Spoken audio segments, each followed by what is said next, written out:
एक समय की बात है, एक नगर में एक बहुत ही धनवान साहूकार रहता था। साहूकार का विवाह नगर की सुंदर और गुणवंती लड़की से हुआ था। एक बार वह अपनी पत्नी को लेने बुधवार के दिन ससुराल गया और पत्नी के माता पिता से विदा कराने को कहा। माता पिता बोले, बेटा आज बुधवार है और बुधवार को किसी भी शुभ कार्य के लिए यात्रा नहीं करते। लेकिन वह नहीं माना और उसने वहम की बातों को ना मानने की बात कही। दोनों ने बैलगाड़ी से यात्रा प्रारंभ की। 2 कोस की यात्रा के बाद उसकी गाड़ी का एक पहिया टूट गया। वहां से दोनों ने पैदल ही यात्रा शुरू कर दी। रास्ते में पत्नी को प्यास लगी तो साहूकार उसे एक पेड़ के नीचे बिठाकर जल लेने के लिए चला गया। थोड़ी देर बाद जब वो कहीं से जल लेकर वापस आया तो वह बुरी तरह से हैरान हो उठा, क्योंकि उसकी पत्नी के पास उसी ही शक्ल सूरत का एक और व्यक्ति बैठा हुआ था। पत्नी भी साहूकार को देख के हैरान रह गई। वह दोनों में कोई अंतर नहीं कर पाई। साहूकार ने उस व्यक्ति से पूछा, तुम कौन हो और मेरी पत्नी के पास क्यों बैठे हो? साहूकार की बात सुनकर उस व्यक्ति ने कहा, अरे भाई, यह मेरी पत्नी है। मैं अपनी पत्नी को ससुराल से विदा कराकर लाया हूँ। लेकिन तुम कौन हो जो मुझसे ऐसा प्रश्न कर रहे हो? साहूकार ने लगभग चीखते हुए कहा, तुम जरूर कोई चोर या ठग हो। यह मेरी पत्नी है। मैं इसे पेड़ के नीचे बिठाकर जल लेने गया था।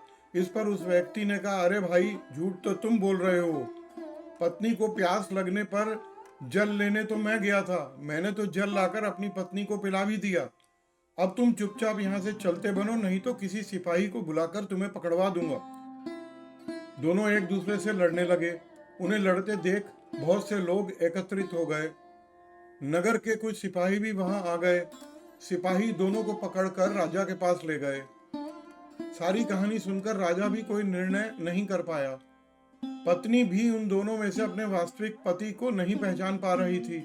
राजा ने उन दोनों को कारागार में डाल देने को कहा।